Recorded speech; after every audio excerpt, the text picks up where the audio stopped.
اللہ نے آج تک اس دعا کے مانگے کا رد نہیں فرمایا۔ ایک واقعہ ہے حضرت علی کرم اللہ وجہہ کا۔ حضرت علی ایک سفر میں، تجارت کے سفر میں تشریف لے گئے، سفر تجارت میں آپ تشریف لے گئے۔ جب وہاں آپ تشریف لے گئے تو دیکھا ایک شخص ہے جھونپڑی، اس میں سے کرہانے کی آواز آ رہی ہے۔ آپ اندر تشریف لے گئے تو صاحب خانہ نے اندر سے آواز دی، جو بھی صاحب آ رہے ہیں اجازت سے آئیں۔ سمجھ گئے اندر مستورات ہیں۔ وہ صاحب باہر تشریف لے آئے تو پوچھا کیا ہوا، کرہانے کی آواز کیا ہے؟ کہا میری بیٹی ہے، جنگل میں لکڑیاں لینے گئی، اس کے اوپر ایک درخت گر گیا کاٹتے کاٹتے، اور اس کی وجہ سے اس کی کمر ٹوٹ گئی ہے، اب یہ بستر پہ پڑی ہے، اب یہ بیچاری تکلیفوں اور دکھوں میں۔ آپ نے فرمایا کوئی مسئلہ نہیں، میں ایک عمل کرتا ہوں، تو ایسا کر صرف اس کا کپڑا لے آ۔ آپ نے اس کے کپڑے کو سامنے رکھا، اس کو کہا اس کو پکڑ، اور اس کی طرف یوں انگلی کی، اور یہ دعا جو اب ہم پڑھنے لگے ہیں، بس یہ دعا پڑھی، اور صرف چند بار ہی پڑھتی، اندر آوازیں خاموش ہو گئی، چپ ہو گئی۔ آپ نے فرمایا پوچھو جا کے۔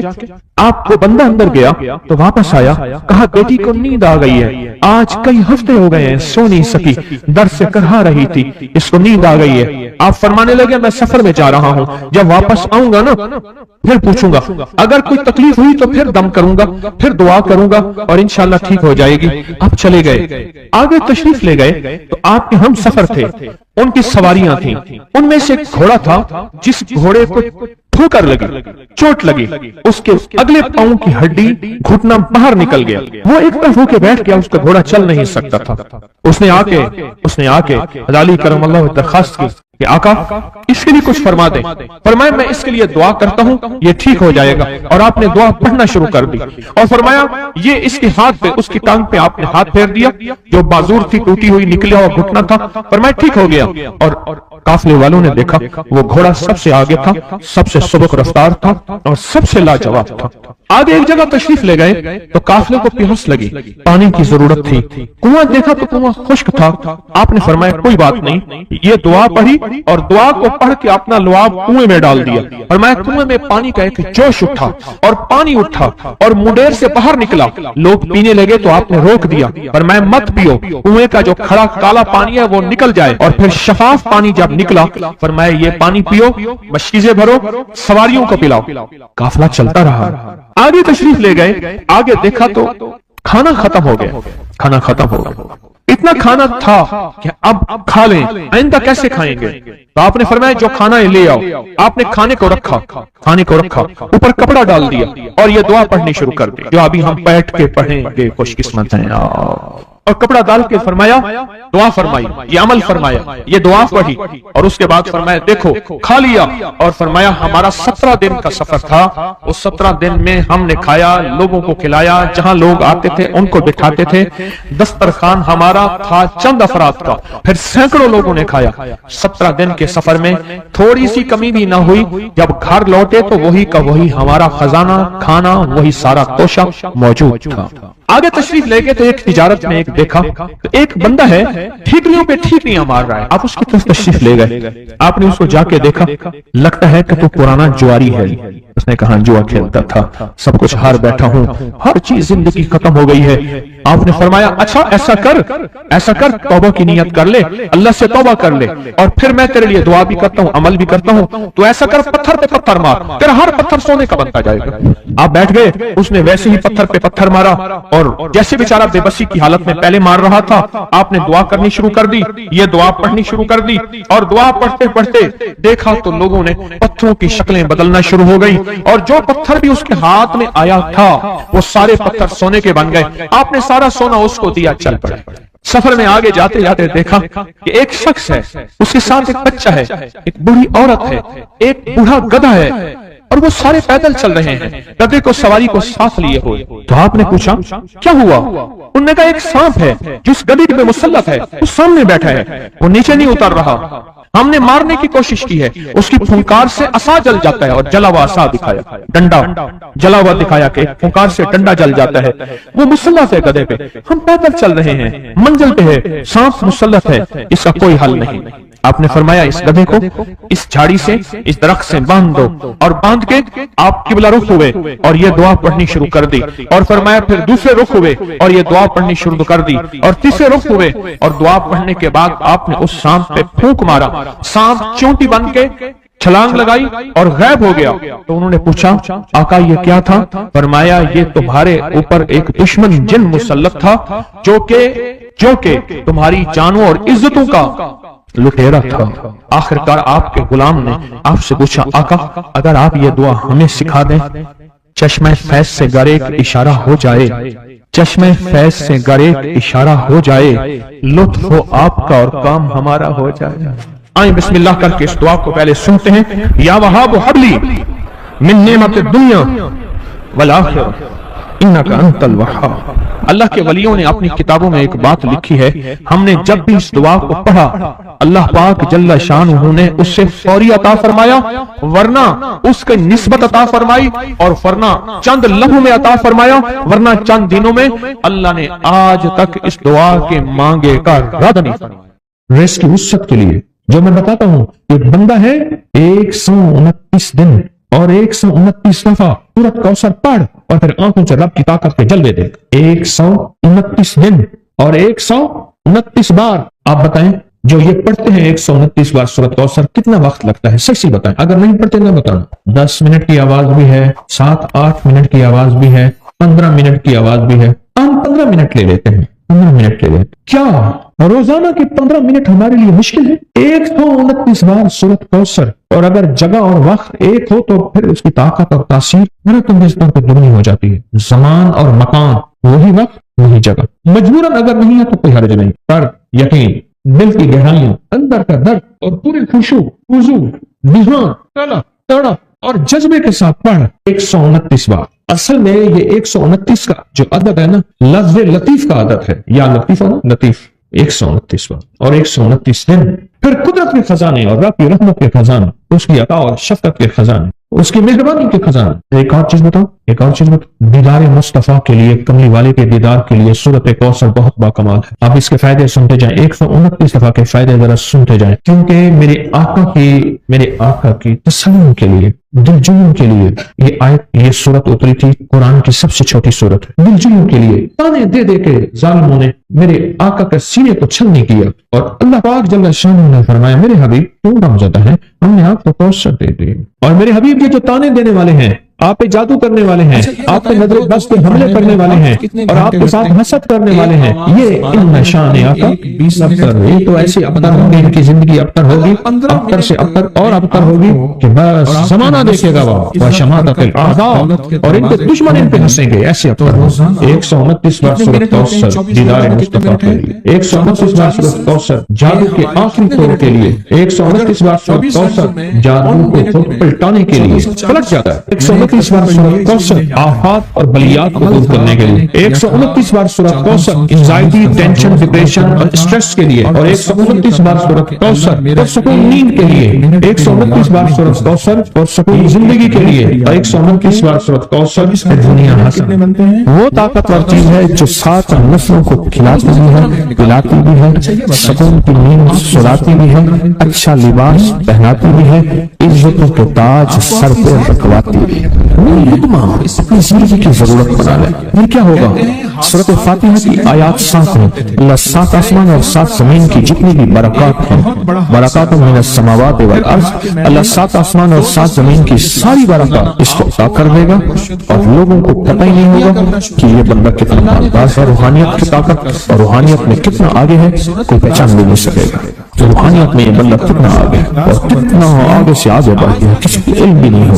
نوری حکم یہ زندگی کی مجبوری بنا لے، اور نوری حکم اپنی زندگی کی ضرورت بنا لے۔ پھر دیکھیں کمالات، فرمایا جو سارے قرآن میں ہے، جو سارے قرآن میں ہے، جو سارے قرآن میں ہے، آنکھیں کھل جائیں۔ یہ سورۃ فاتحہ نماز کھانے کے دوران پڑھنے والا یہ اہل نظر میں ہے، اس کی نظر وسیع ہو جاتی ہے۔ یہ اہل کشف ہوتے ہیں، ان کے دل کی آنکھیں کھل جاتی ہیں، یہ فرشتوں کو دیکھتے ہیں، یہ انسانوں کے دلوں میں جھانک لیتے ہیں، یہ کائنات کے راز پڑھ لیتے ہیں، کائنات کے راز پڑھ لیتے ہیں۔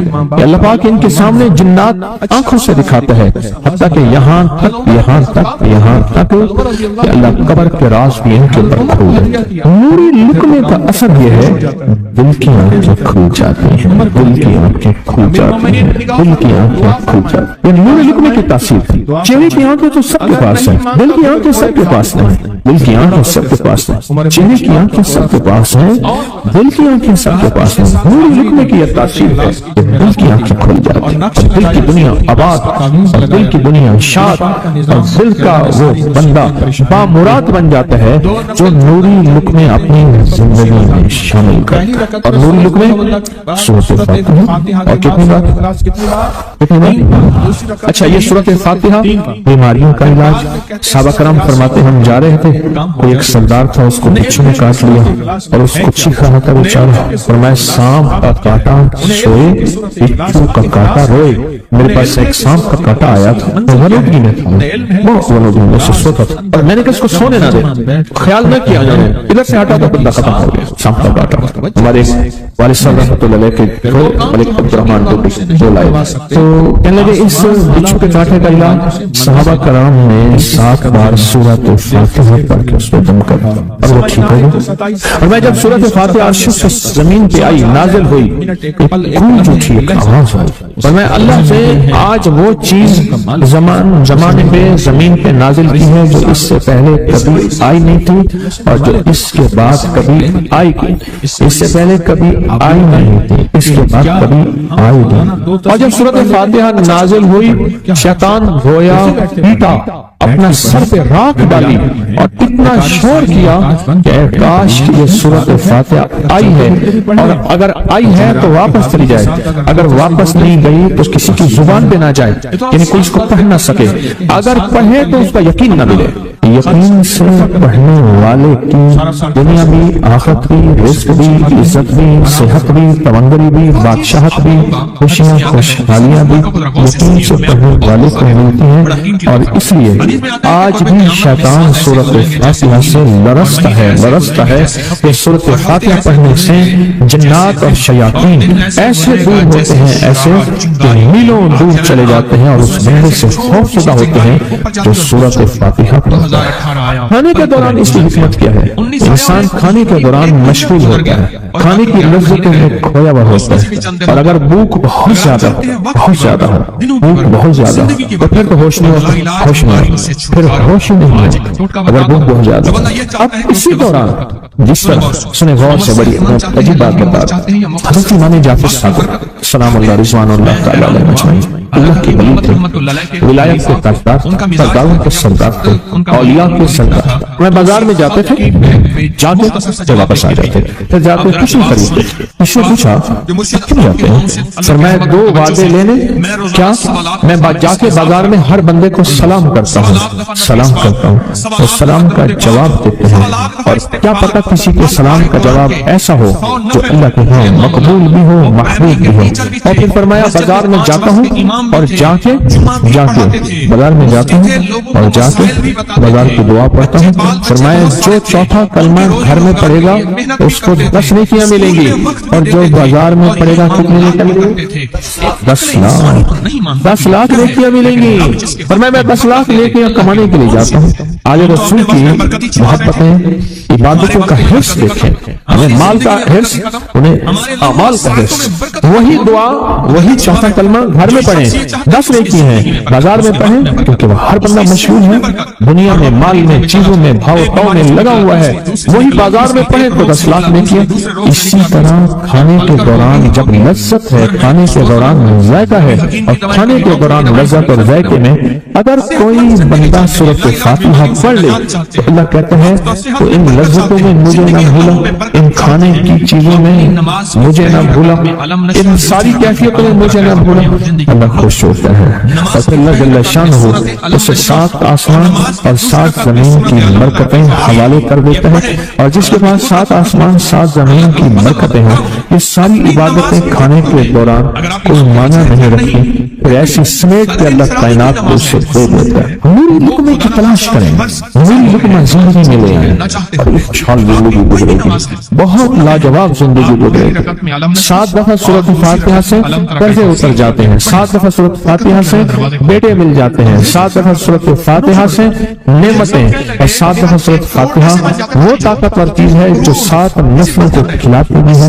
پلاتی بھی ہے، سکون کی نیند سلاتی بھی ہے، اچھا لباس پہناتی بھی ہے، عزت کو تاج سر پہ رکھلاتی بھی ہے۔ کہیں انشاءاللہ آپ سوچیں کون سی مشکل ہے، ضرور سنیں، 1 منٹ کا کام ہے، کام بن جاتا ہے۔ اور میں نے اس کی اجازت جتنی مشکل سے لی تھی نا، اس عمل بہت مشکل سے اجازت، اور جس دن لی تھی اسی دن فیصلہ کیا تھا انشاءاللہ اسے چھپاؤں گا نہیں، انسانیت مخلوق کو بتاؤں گا۔ اور یہ 7 دفعہ سورۃ فاتحہ جو دل کا مریض ہو مجھ جیسا اس کا بھی علاج ہے، جسمانی ہو یا روحانی۔ میں نے پچھلے دفعہ کہا نا کہ میں دل کا سخت مریض ہوں اور آج بھی ہوں، دعا کرو موت تک نہ رہو، اور میں دل کا سخت روحانی مریض ہوں، جسمانی نہیں ہوں۔ میری پچھلی دفعہ کی وجہ سے پوری دنیا میں کوہرام مچا ہوا ہے کہ بابا گیا، جانا تو ہے، جانا تو لازم ہے۔ پچھلی دفعہ میں نے وہ کہہ دیا کہ میں دل کا سخت مریض ہوں، میرے لیے دعا کرو، وہ یہ مریض ہوں، روحانی مریض ہوں، روحانی مریض ہوں۔ یہ بیماری جو دل کی بیماری ہے نا اس کا بھی علاج ہے، روحانی ہے یا جسمانی۔ جیسے میں دل کی روحانی بیماریوں کے بارے میں نے آپ کو کہا، میں سخت مریض ہوں دل کا، اللہ کرے اس کا مرض کا علاج ہو جائے۔ تو کھانا کھاتے ہوئے میرے دل کے لیے بھی آپ دعا کریں گے کہ اللہ بھی میرے دل کو ٹھیک کر دے، اللہ بھی ٹھیک کر دے۔ آپ مجھے بزرگ سمجھتے رہے اور اندر سے کام کھوکھلا ہو، تو دل کی روحانی بیماریوں کا بھی علاج ہے، اور یہ جسم کی اور دل کی جسمانی بیماریوں کا بھی علاج ہے۔ یہ صحت مندی کا راز ہے، سورۃ فاتحہ ہے بابا، سورۃ فاتحہ، سورۃ فاتحہ۔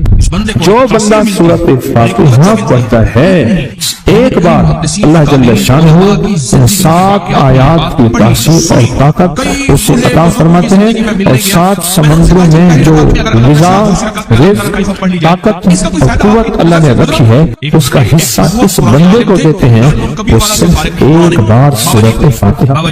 یہ جو وظیفے ہیں کسی درویش کی یا کوئی درویش نے جس کو اجازت ہے اس کی اجازت صحیح ہو، ہر بندہ اجازت دینا نہ شروع کر دے۔ اجازت کے پیچھے نسبتیں چاہیے، ان نسبتوں کی طاقت چاہیے۔ وہ جو اجازت ملتی ہے اس اجازت کے اندر جو تاثیر ہوتی ہے، اس میں جو کمال ہوتا ہے، اس میں جو اندر کی کیفیتیں ہوتی ہیں، اس اجازت سے نسلوں میں تمنگری، دولت، رزق، عزت، صحت ایسے بارش کی طرح برستی ہے۔ میرے جو مرشد تھے حضرت خواجہ سید محمد عبداللہ حجویری رحمۃ اللہ علیہ، میرے مرشد تو تھے، وہ حضرت داتا صاحب کی سچی آل میں سے تھے۔ مجھے جاتے جاتے انہوں نے اجازت دی 1991 ستمبر میں، اور مدینہ منورہ فرمایا میں جا رہا ہوں، بس اب بقی میں، اور بقی کے اندر جا کے سو گئے۔ اب بھی میں مرشد کے ہاں جاتا ہوں تو جنت البقیع کے قبرستان میں ان کی نسبتیں دیکھیں کتنی اونچی ہیں۔ پھر وہ نہیں، 26 بڑی ہستیوں نے مجھے خلافتیں، اجازتیں دی، 26 سے بلکہ زیادہ اجازتیں اور خلافتیں دی، اور ان کی توجہات ہیں، ان کی پیچھے دعائیں ہیں، اور پیچھے کامل کے ہاتھ ہیں۔ یہ روحانیت کی نسبتیں ہوتی ہیں، روحانیت کی نسبتیں ہوتی ہیں۔ ان نسبتوں کے ساتھ جیسے آپ تصویر خانے میں ماشاءاللہ